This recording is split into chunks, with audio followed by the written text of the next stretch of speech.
Hello, Assalamu alaikum. This is your teacher, Aman Sadikin, with another topic. This is complex sentences made easy, part 3. So, in the last two classes, I tried to show you some structural point যেগুলো তোমরা তোমাদের বিভিন্ন পড়ার ক্ষেত্রে কাজে লাগাতে পারবা এবং because structurally if you can learn some structures or techniques or tactics whatever I can say, you can use it in your grammar because এই ক্ষেত্রে যেটা হয় তোমাদের এই গ্রামার গুলাতে তো আমরা জানি যে একটু কারেক্ট লিখতে হয় এবং বলার সময় তোমার কিন্তু তুমি যখন কারেক্টলি বলবা এটা তোমার জন্য ভালো, তোমার অডিয়েন্সের জন্য ভালো। So this is my short description again. This is the complete sentences part 3। সরাসরি আমরা পড়াতে যাচ্ছি। And you'll see that before and after এই পড়াটা কেমন বিফোর এর আগে সবসময় পাস্ট পারফেক্ট হয়, এটা মনে রাখবা সবসময়, হ্যাঁ? আর আফটার এর পরে পাস্ট পারফেক্ট হয়, এটা একটু পরে দেখবো। সো কেমন পাস্ট পারফেক্ট মানে subject plus had plus ভি3। R before এর পরে সবসময় সিম্পল পাস্টে হয়, মানে এটা পাস্ট টেন্স এর ক্ষেত্রে এটা প্রযোজ্য। আবার বিফোর আফটার আবার এগুলা কিন্তু প্রিপোজিশন আকারে ইউজ করা যেতে পারে, এগুলা ভিন্ন, ওইসব ক্ষেত্রে ভিন্ন। যাই হোক আমি ২ টা উদাহরণ দেখবো তোমাদের আসলে বোঝানোর জন্য। They had worked hard before they prospered in life. So তারা খেয়াল করে দেখো তো এই বিফোর এর যে আগের যে ক্লজটা সেই ক্লজটা কিন্তু পাস্ট পারফেক্টে। কিভাবে বুঝলাম বলো পাস্ট পারফেক্টে? কারণ আমরা দেখতে পাচ্ছি সাবজেক্টের পরে হ্যাড আসছে এবং ভার্বের পাস্ট পার্সিয়াল ফর্ম আসছে এবং এরপরে এক্সটেনশন ওয়ার্ড গুলো আসছে। তারা কঠোর পরিশ্রম করেছিল কিসের আগে? তাদের জীবনে উন্নতি করার আগে। তাই না? তো মানে আগেই কাজ করেছে তারপর উন্নতি করেছে। এটা কিন্তু হ্যাঁ? So the students had reached the college before the bell rang. মানে কি? এই শিক্ষার্থীরা কলেজে পৌঁছেছিল বেল বাজার আগে। বেল বাজার আগে, দেখো আগে মানে এই বিফোর এর আগেই কিন্তু এই ঘটনা ঘটছে। মানে অতীতের ২ টা ঘটনা খেয়াল করো। ২ টা ঘটনার মধ্যে বিফোর এর আগে যেই ক্লজটা দেখতে পাচ্ছ এটা কিন্তু পাস্ট পারফেক্ট এ, মানে এটা এই ঘটনাটা আগে ঘটেছে। এই ঘটনাটা আগে ঘটেছে। আবার এই বিফোর এর পরে যে ঘটনাটা সেটা কিন্তু পরে ঘটেছে। মানে এই হ্যাড ওয়ার্কড এর পরে ঘটেছে, এখানে এই হ্যাড রিচড এর পরে কিন্তু ঘটেছে এটা। মানে তারা কিন্তু আগে কলেজে গিয়েছে তারপরে কিন্তু রিং বেজেছে, তাই না? তাহলে আফটার এর অংশটা কি হয়? আফটার এটা কিন্তু এই বিফোর এবং আফটার কিন্তু আমরা এখানে সাবঅর্ডিনেট কনজাংশন হিসেবে ইউজ করতেছি ২ টা জায়গায়ই। আফটার এর পরে এখানে কিন্তু বিফোর এর আগে পাস্ট পারফেক্ট, আফটার এর পরে পাস্ট পারফেক্ট। হ্যাঁ? টেকনিক্যালি মনে রাখতে পারো এভাবে, হ্যাঁ? বিফোর মানে আগে এবং আগেই পাস্ট পারফেক্ট হয়। আফটার মানে পরে এবং পরেই পাস্ট পারফেক্টটা হয় এবং আফটার এর আগে হয় কি? Simple past. বিফোর এর পরে হয় কি? Simple past. আমরা এখানে ২ টা উদাহরণ দেখবো আবার। দেখো দে পাসপোর্ট ইন লাইফ এখানে লিখছিলাম না মানে পরে। They prospered in life after they had worked hard. মানে কি তারা কঠোর পরিশ্রম করার পরেই জীবন উন্নতি করেছে, তাই না? রাইট? দেখো এখানেও কিন্তু অলমোস্ট আমরা আগের আবার গেলাম। তারা কঠোর পরিশ্রম করেছে কি হওয়ার আগে? জীবন উন্নতি করার আগে। তারা দেখো তো এরপরে এখানে আগে এবং পরে অর্থটাই ভিন্ন হচ্ছে কিভাবে দেখো। তারা জীবন উন্নতি করেছে কি হওয়ার করার পর? তারা কঠোর পরিশ্রম করার পর। হ্যাঁ? বুঝতেছো? আশা করি বুঝতে পেরেছো। পরেরটাতে যাবো আমরা। পরের একটা sentence. The students reached the college. Student শিক্ষার্থীরা কলেজে পৌঁছেছিল আফটার দ্য বেল হ্যাড রাং। মানে কি? বেল বাজার পর। আমরা আগের যে বিফোর এর যেই ক্লজটা দেখেছি সেখানে দেখতে পাচ্ছি তারা কিন্তু বেল বাজার আগেই, মানে আগেই পৌঁছেছে, তাই না? এখানে বেল বাজার পরেই পৌঁছেছে কিন্তু তারা, তাই না? দেখো তো ডিফারেন্সটা। তাহলে আফটার এর পরে পাস্ট পারফেক্ট আর বিফোর এর আগে পাস্ট পারফেক্ট। তো এগুলো আশা করি বা মনে রাখতে পারবা। তারপর অলদো দো যুক্ত সেন্টেন্স গুলো আমরা দেখবো। অলদো দো যুক্ত একটা ক্লজ থাকে সাবঅর্ডিনেট কনজাংশন হয়। এটা সাধারণত সাবঅর্ডিনেট কনজাংশন। ওই অলদো দো কে এগুলো আমরা সাবঅর্ডিনেট কনজাংশন বলি। যাই হোক এগুলা সাবঅর্ডিনেট ক্লজ ও বলা হয়, ক্লজ সহ। সো এরপরে যে ক্লজটা আসে যেটা আসলে ইন্ডিপেন্ডেন্ট ক্লজ হয় সাধারণত, এটা রিভার্স ক্লজ। রিভার্স ক্লজ মানে আমি বলতে চেয়েছি এটা মানে অলদো যুক্ত ক্লজটা যে মিনিংটা দেয় এটার উল্টা মিনিংটা আসে এর পরের ক্লজটাতে। অলদো দো তো জানি আমরা যদিও বা। Although Ripon is a poor man, Ripon is a poor man, he leads a happy life. দেখো although যুক্ত ক্লজটাতে আমরা দেখতে পাচ্ছি যে রিপন একজন গরিব মানুষ। সে সুখী জীবনযাপন করে। যদিও রিপন একজন গরিব মানুষ, সে সুখী জীবনযাপন করে। আমরা তাহলে তো আমাদের মানে আ যদি কি বলে উল্টা না হইতো তাহলে কি হইতো? সে তো পুয়ার ম্যান, সে তো অবশ্যই কি একটা ডিস্ট্রেসড লাইফ লিড করবে। সে একটা খারাপ জীবন লিড করবে বা তার একটা অসহায় জীবন সে যাপন করবে। এটা হওয়ার কথা ছিল না। কিন্তু অলদো আসছে বলেই আমরা পরের ক্লজটা এটা যেটা বোঝায় আগের ক্লজটা অলদো যুক্ত ক্লজটা যা বোঝায় এটার উল্টাটাই কিন্তু আমরা পরের ক্লজে লিখি। এগুলো একটু মনে রাখবা। অলদো মানে কি বললাম? যদিও। দো মানেও সেম যদিও। দো আ নীল ট্রাইড হার্ড। এখানে আরেকটা বিষয় বলে রাখি যে এটা প্রেজেন্ট টেন্স এ না? দেখো তো all the Ripon is a poor man এটা প্রেজেন্ট টেন্স এ, হ্যাঁ? সো দেখো present tense, present tense. No sooner had, hardly had আমরা দেখেছি এগুলাতে past perfect হয়, পরেরটাতে সিম্পল পাস্ট এ হয়।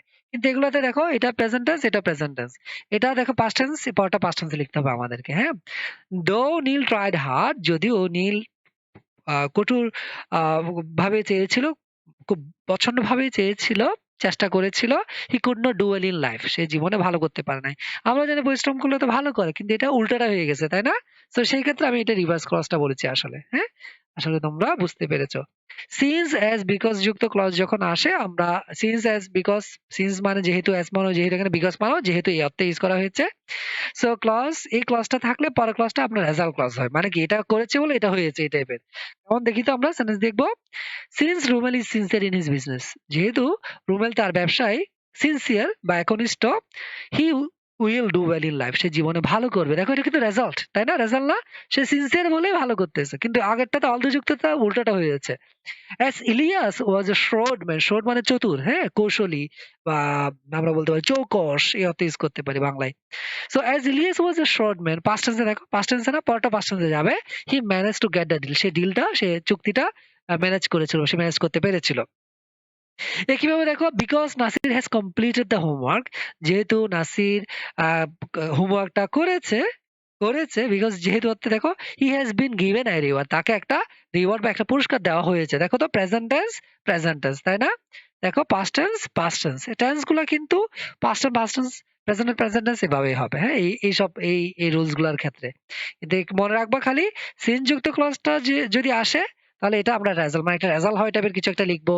আর অলদো দো যুক্ত আসলে আমরা একটা উল্টা কিছু লিখবো হ্যাঁ অলদো দো মানে বলেছি যদিও সিন্স এস মানে বলেছি কি বলতো যেহেতু সো অ্যাজ সুন অ্যাজ দিয়ে আমি আসলে দেখাতে চেয়েছি এই জায়গায় দেখো তো বি ওয়ান হইতে হবে বি টু ওই যে অল দুই এর মতোই কেমন দেখো তো এটা যদি পাস্ট টেন্সে আসছে দেখো তো he left the room as soon as মানে পরের ক্লাসটা পাস্ট টেন্স আসতে হবে he left the room as soon as his father came দেখো তো তার বাবা আসার সাথে সাথে কিন্তু সে রুম ছেড়ে চলে গেল দেখো প্রথম ক্লাসটা পাস্ট টেন্সে পরটা পাস্ট টেন্সে মানে V two Niloy started the speech as soon as all the participants arrived সব অংশগ্রহণকারীরা আসার সাথে সাথে সে তার স্পিচ বা তার বক্তব্য সে শুরু করলো হ্যাঁ দেখো পাস্ট টেন্স হ্যাঁ এগুলো আবার প্রেজেন্ট টেন্সে লিখে দিও না এগুলোতে সবসময় টেন্স আগেরটা যে আগের ক্লাসটা যে টেন্সে হয় পরের ক্লাসটা সেম টেন্সে হয় as soon as the sun rises in the sky দেখো কোন টেন্সে রাইজেস ইন দ্য স্কাই দেখো তো পরেরটাও কিন্তু প্রেজেন্ট টেন্সে লিখবো আমরা দ্য ডার্কনেস ডিসঅ্যাপিয়ার্স মানে কি দেখ অ্যাসুরেন্সটা কিন্তু আগে দিয়ে লিখেছে এই জায়গায় যদিও তুমি চাইলে এগুলো আগে দিয়েও আমরা এই ক্লাসটা শুরু করতে পারি সূর্য আকাশে ওঠার সাথে সাথেই ডার্কনেস বা অন্ধকার মিলিয়ে যায় বা হারিয়ে যায় আশা করি পারবা এটা the plus comparative plus subject plus verb পরের ক্লাসটা same the plus comparative plus subject plus verb তার মানে ডাবল কম্পারেটিভ এটাকে ডাবল কম্পারেটিভ বলা হয় কেমন প্রথম ক্লাসটা যদি কম্পারেটিভ আসে কম্পারেটিভ দিয়ে স্টার্ট করে পরেরটাও কিন্তু কম্পারেটিভ দিয়ে স্টার্ট করে কম্পারেটিভ মানে বুঝতেছো তোমরা এগুলো অ্যাডজেক্টিভ কিন্তু হ্যাঁ আমরা পড়েছি পজিটিভ কম্পারেটিভ সুপারলেটিভ পড়বো সামনে বা স্কুলে পড়েছো তোমরা আশা করি এগুলা দা প্লাস কম্পারেটিভ পরে প্রথম ক্লাসটা যদি কম্পারেটিভ আসে পরের ক্লাসটা তুমি কম্পারেটিভ দিয়ে স্টার্ট করতে হবে এরপর সাবজেক্ট ভার্ব যে টেন্সে আসে সেই টেন্সে বসাবা দ্য মোর ইউ স্টাডি যত বেশি তুমি শিখো এটাকে যত তত অর্থে বলি আমরা বাংলায় তোমরা বাংলা লিখে রাখতে পারো চাইলে যত তত এই অর্থে এখানে যত লিখে রাখবা এখানে তত লিখে রাখবা the more you study the more you learn যত বেশি তুমি শিখবা তত বেশি তুমি যত বেশি তুমি পড়ো তত বেশি তুমি শিখো আসলে দা সোনার ইউ কাম দেখো দা প্লাস সাবজেক্ট এই যে এইটা এটা কিন্তু কম্পারেটিভ ফর্ম সোন থেকে সোনার রাইট মাস থেকে মোর বা যাই হোক সোন থেকে সোনার মানে এটা কম্পারেটিভ ফর্ম দা সোনার ইউ কাম তুমি যত তাড়াতাড়ি আসো the better it will be for me এটা আমার জন্য আরো ভালো হবে দেখো পরের ক্লাসটাও কিন্তু দা প্লাস কম্পারেটিভ দিয়ে শুরু তুমি অন্য কোনো কম্পারেটিভ না দিয়ে পজিটিভ দিয়ে স্টার্ট করতে পারবে না সুপারলেটিভ দিয়ে স্টার্ট করতে পারবে না স্যার ভুল ধরবে এখানে দ্য সিনসিয়ার দ্য লার্নার শিক্ষার্থীরা যত বেশি সিনসিয়ার, দেখো সিনসিয়ার থেকে সিনসিয়ার আর সুপারলেটিভ কিন্তু সিনসিয়ারেস্ট। তার মানে দা প্লাস কম্পারেটিভ। পরের ক্লাসটা কি দিয়ে আসবে তাহলে? তাও কম্পারেটিভ আসতে হবে। কেমন? The easier it is to teach. শিক্ষার্থীরা বা লার্নার বা শিক্ষার্থীরা যত বেশি সিনসিয়ার, যত বেশি একনিষ্ঠ, তত বেশি তাদেরকে শেখানো সহজ হয়। ঠিক আছে? সহজ হয়। দেখো ইজি থেকে ইজিয়ার। বুঝতেছো তোমরা? যে তোমাদের কথা আমি আসলে এই জায়গায় বলেছি। খেয়াল করো, তোমরা যত অনেক বেশি সিনসিয়ার হলে তোমাদেরকে পড়ানোটা অনেক সহজ হয়। হ্যাঁ? আশা করি বুঝতে পেরেছো। পরের স্লাইডে যাবো আমরা। Would you mind? এই ফ্রেজ গুলো তোমাদের special use of words and ফ্রেজও আসবে এগুলা। উড ইউ মাইন্ড এর পরে ভার্ব আসে এবং এটা আইএনজি যুক্ত হইতে হবে। That's it. আর কিচ্ছু মনে রাখবা না। খালি verb plus ING. Would you mind আসলে আইএনজি যুক্ত করবা। উড ইউ মাইন্ড তো কিছু মনে করবেন কি অত ইউজ করা হয়। উড ইউ মাইন্ড আমি কি লিখছি দেখো তো, ল্যান্ডিং মি সাম মানি। কিছু মনে করবেন কিছু আমাকে টাকা দিতে। মানে তাকে সে এটা রিকোয়েস্ট করতেছে এই জায়গায়। এগুলো কিন্তু রিকোয়েস্ট করার ক্ষেত্রে আমরা ইউজ করি। একইভাবে would you mind giving a glass of water? এক গ্লাস পানি দিতে কিছু মনে করবেন কি আমি? আপনি বা আপনাকে, যেহেতু উড ইউ কে বোঝানো হচ্ছে এখানে। সো এই টাইপের আমরা ইউজ করি। আশা করি তোমরা পারবা। হ্যাড বেটার এটা যখন আসে এটা একটা ফ্রেজ, বাট এটা মডাল অর্থে ইউজ করা হয়। হ্যাড দেখে তোমরা পাস্ট টেন্স মনে করিও না। এরপরে কিন্তু সবসময় বেস ফর্মে ভার্ব আসবে। কোন ফর্মে? বেস ফর্মে। সবসময় মনে রাখতে থাকবে। ইনশাআল্লাহ, ইনশাআল্লাহ। হ্যাড বেটার মানে সুরত ইউজ করা হয়। বাংলায় আরো ভালো হয় অতি বলা যায়। I had better study more and more. আমি আরো বেশি পড়াশোনা করলে ভালো হয়। আরো বেশি, বেশি পড়াশোনা করলে ভালো হয়। বা পড়াশোনা করা উচিত। Bilal had better go home now for meal. ডাল এখনই বাসায় যাওয়া উচিত কিসের জন্য? খাবারের জন্য। দেখো তো হ্যাড বেটারের পরে কোন ফর্ম আসছে? Base form. এটা মনে রাখবা খালি, হ্যাঁ? হ্যাড বেটার দেখে আবার হ্যাড দেখে তোমরা মনে করিও যে পাস্ট টেন্সে। হ্যাডের পরে বেটার আসলে বুঝতে হবে এটা শুড বুঝাচ্ছে। অর্থটা হলো কি এখানে বললাম? উচিত বা ভালো হয় অর্থেও লিখতে পারো তুমি হ্যাড বেটার বাংলায়। সো বাংলাতে আমরা সব ভাব অনুবাদ করি। তুমি মোটামুটি তুমি হ্যাড বেটার দেখলেই পরেরটা বেস ফর্মে লিখবা। সেজন্য এটা এভাবে করে লিখে দেয় তোমার জন্যই।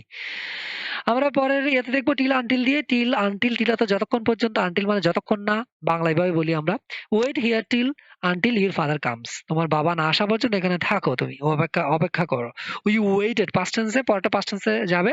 The result was published. রেজাল্টটা পাবলিশ হওয়ার আগ পর্যন্ত আমরা অপেক্ষা করেছিলাম। খেয়াল করো পাস্ট টেন্স, পাস্ট টেন্স। তারপর they will be waiting for you. তারা তোমার জন্য অপেক্ষা করতেই থাকবে। এটা দেখো ফিউচার কন্টিনিউয়াসলি লিখেছি। Will be waiting for you till or until you go there. যতক্ষণ না তুমি যাও। এবং এটা মনে রাখবা যখন এই টাইপের এই যে টিল আনটিল দিয়ে আসে, হ্যাঁ? এই টিল আনটিল দিয়ে আসলে এর আগের ক্লজটা ফিউচারে থাকলে পরেরটা কিন্তু সিম্পল প্রেজেন্টে হয়। ফিউচারে থাকুক, প্রেজেন্টে হোক, পরেরটা প্রেজেন্ট টেন্সে হয়। এটাও একটু মনে রাখবো। পাস্ট টেন্সে সমস্যা নাই। এবং এই যে ক্লজ, এই যে এটা আমরা কনজাংশন গুলো দেখতে পাচ্ছি, সাবঅর্ডিনেট কনজাংশন, এগুলো আগে দিয়ে স্টার্ট করা যেতে পারে। যেমন আমরা চাইলে বলতে পারি টিল এগুলো আনটিল হি কামস, হ্যাঁ, আই উইল নট গো।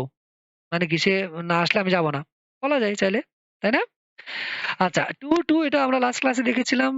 একটা প্রবলেম দিয়েছিলাম, বাট এটার আমি স্ট্রাকচারটা লিখে দিই নাই। সেটা আজকে লিখে দিলাম।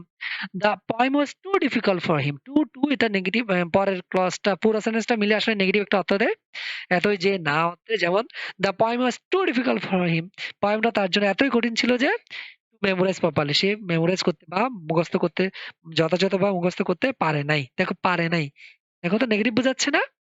এগুলো আমাদের সেন্টেন্সের যখন পড়াটা আসবে, সেন্টেন্সের স্ট্রাকচার ওয়াইজ যখন দেখবো আমরা, ক্লজ গুলা যখন আরো ভালোভাবে পড়বো তোমাদের কাছে আরো সহজ মনে হবে। হ্যাঁ? এগুলো আসে বলে একটু, একটু লিখে দিলাম এখানে।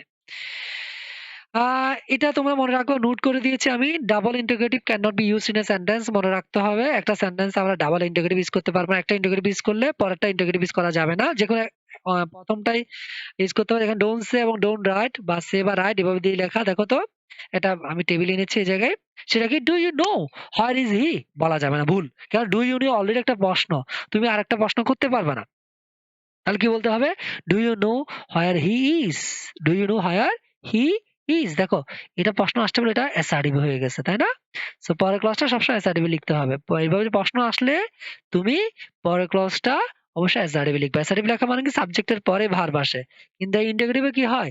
সাবজেক্টের আগে যে টু ভার্ব গুলো চলে আসে। হ্যাঁ, এর আগে তো ডব্লিউএইচ ওয়ার্ড গুলো আসেই। Did you remember? পাস্ট টেন্সে না, হাউ ডিড ইট গো বলা যাবে না, ভুল। Did you remember how it went? বুঝতেছো তোমরা? তুমি এভাবে লিখতে পারবা না। ভুল হবে। স্যার ভুল ধরবে এটা। এগুলোভাবে যদি এভাবে লিখো কমপ্লিট করো, স্যার এটা ভুল আকারে ধরবে। সো কমপ্লিট করতে হবে কারেক্টলি তাও। So that is did you remember how it went? Did you remember how it went? দেখো এটা প্রশ্ন করা হয়েছে ডিড দেখে বুঝলাম পাস্ট টেন্সে। এটা পাস্ট টেন্স হয়ে গেল। verb টা আসছে সরি রিলেটিভ প্রোনাউনটা আসছে সাবজেক্ট দেখো গো এর পাস্ট টেন্স ওয়েন্ট এই ডিড দেখেই আমি করলাম পাস্ট টেন্স হ্যাঁ এসআরএফ মোটামুটি তোমাকে ডাবল ইন্টিগ্রেটিভ তুমি ইউজ করতে পারবা না মনে থাকবে ইনশাআল্লাহ ইনশাআল্লাহ এরপরে আমরা আরো কিছু এক্সাম্পলস দেখবো মোর এক্সাম্পলস অন কমপ্লিট সেন্টেন্সেস কেননা কমপ্লিট সেন্টেন্সে তোমাকে একদম স্ট্রাকচার ওয়াইজ দিবে স্যার সবসময় এমন না তোমাকে আমরা জাস্ট একটা সেন্টেন্স দিয়ে বলবো যেটা কমপ্লিট করো কেননা তোমার তোমার এবিলিটিটা স্যার চেক করে তোমার স্কিলটা চেক করে এখানে আমি একটা দিলাম প্রভাব গোজ দ্যাট প্রভাব আসছে যখন প্রবাদ আসছে তোমার প্রবাদ বাক্য প্রবাদটা কি সে মর্নিং বলে দিছে তার মানে প্রবাদটা তোমাকে জানতে হবে সেজন্য তোমাকে তোমাদেরকে আমি একটা প্রবাদের প্রভাবিয়াল শীট দিব বিভিন্ন প্রভাব যেগুলো ইংলিশে আসে এই টাইপের বাংলা মিনিং সহ আমি কি লিখলাম দেখো তো প্রভাব goes that morning shows the day নাকি একটা প্রবাদ বাক্য আছে যে মর্নিং শোজ দ্য ডে মানে সকালে বোঝা যায় দিনটা কেমন যাবে এটাকে বাংলায় খুব সুন্দর করে বলা হয় উত্থন্তি মূল পত্তনে বোঝা যায় মানে কোন একটা মূল যেটা শুরু মানে এটা উঠতেছে যেটা সেটা পত্তন মানে শুরুতেই বোঝা যায় সো প্রভাব goes that morning shows the day so প্রভাবটা তোমাকে জানতে হবে এগুলো করার জন্য এরপরে দেখো ট্যাগ কোয়েশ্চেন দিয়ে আসছে এটা কোন বোর্ডে আসছে maybe let us play in the field চলো খেলাধুলা করি মাঠে শ্যাল উই এটা যেহেতু একটা প্রস্তাব ছিল শ্যাল উই সো এই টাইপেরই আসবে তোমাদের I don't know why you go there আমি জানি তুমি জানি না তুমি ওখানে কেন যাও মোস্ট প্রবাবলি খুব সম্ভবত ইউ হ্যাভ সাম রিজনস তোমার কিছু কারণ এখানে আছে বুঝতেছো তোমরা এখানে কোন নিয়ম না তোমাকে কমন সেন্স খাটিয়ে তোমাকে লিখতে হবে এগুলা হি ইজ লায়ার সে একজন মিথ্যুক ডু নট রিলাই রিলাই এর পরে আমরা জানি অন আসে তো আমি কি লিখলাম do not rely on his ওয়ার্ডস এখানে আবার খেয়াল করো এগুলো কিন্তু এই যে ফ্রেজে লিখেছি তাই না কেন তোমাদেরকে প্রশ্নে বলে দেওয়া হবে হ্যাঁ complete the sentences with phrases or clauses so তুমি ফ্রেজ লিখলেও হবে একাধিক ওয়ার্ড হলে আমরা জানি phrase he is a liar সে একজন মিথ্যুক do not rely on his words তার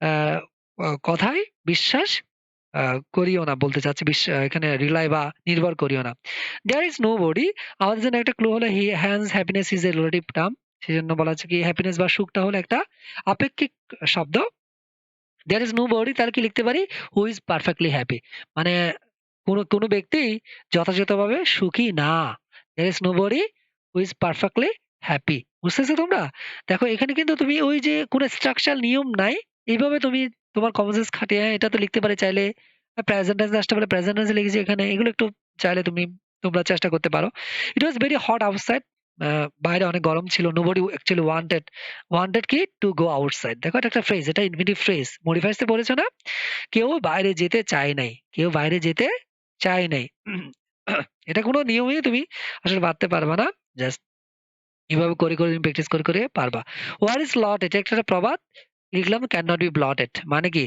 ভাগ্যের লিখন অথবা কপালের লিখন যায় না খণ্ডন সো এটা একটা প্রবাদ বললাম না প্রবাদ আসবে তোমাদের এই টাইপের সো প্রবাদগুলো তোমাদের মুখস্থ করতে হবে এগুলা তুমি শুধু এখানে পরীক্ষা পাশের জন্য পড়বে এমন না এগুলো তুমি লাইভেই লাগবে এই টাইপের আমরা প্রচুর প্রবাদ ইউজ করি মানুষকে এক্সাম্পল দেওয়ার জন্য নিজে জানার জন্য নিজেরকে মোটিভেটেড করার জন্য হি ইজ স্যাটিসফাইড উইথ সে স্যাটিসফাইড সে সন্তুষ্ট উইথ হোয়াট কি লিখলাম হি হ্যাজ তার যা আছে তা নিয়ে সে সন্তুষ্ট সো এই টাইপের তোমাদের আসতে পারে আমি বেশ কয়েকটা তোমাদের দেখালাম তোমরা এগুলো প্র্যাকটিস করে আরো ভালো করবে ইনশাআল্লাহ তারপর দেখো তোমাদের জন্য আমি দুইটা এক্সারসাইজ আনলাম এ থেকে প্রথমটা হলো এ থেকে জ্যা পর্যন্ত দ্বিতীয়টাও এ থেকে জ্যা পর্যন্ত টোটাল 20টা তোমরা একটু চোখ বুলায় নাও স্ক্রিনশট রাখতে পারো তারপর হোমওয়ার্ক গুলো সাবমিট করবে তোমরা তোমাদের গ্রুপে তোমাদের যে গ্রুপগুলো আমি বানিয়েছি সেগুলোতে